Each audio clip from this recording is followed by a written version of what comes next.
3 days ago, it was bright and sunny outside. We were sitting outside in our t-shirts. I put 300 kilometers on my motorcycle. It isn't that way anymore. Just go out the back door here and I'll show you what I mean. Look at that. Like, this is what we have now. I am in snow up to my ankles out here. Well, up to my knees, actually. Like, look at this. Look up there. Can you see that up there? There's a big drift up there. Things have changed. And it's a mess. It's still snowing even. You know, here's the thing. There are people who are upset about this right now. There are people who are thinking this shouldn't be. We're done with winter. But the fact of the matter is, we don't really control very much, do we?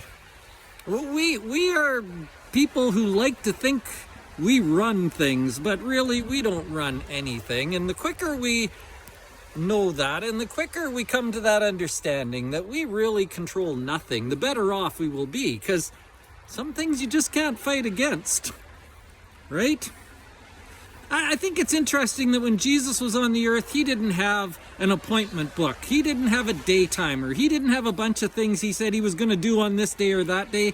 Jesus lived his life just taking the next person that came, the next thing that came, just doing whatever the next thing was, whatever God gave him next to do.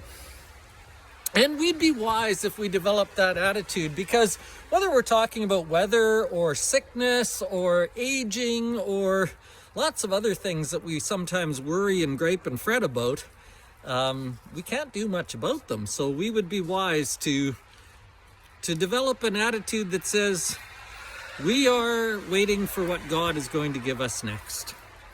It kind of reminds me of the serenity prayer that the 12-step groups use all the time, right? The serenity prayer says, God, grant me the serenity to accept the things I cannot change, the courage to change the things that I can, and the wisdom to know the difference. We'd do well if we developed those three things. Proverbs 16 verse 9 says, from the Living Bible, it says, we can make our plans, but the Lord determines our steps. Isn't that true? We can make our plans, but they better be written in pencil, not pen, because they might change. The key is then to find the good in these things. The key is to think about the moisture we're getting. The key is to see the beauty of all this snow. The key is to remember you're not in charge. There's someone who is, and he knows better than you. Have a great week.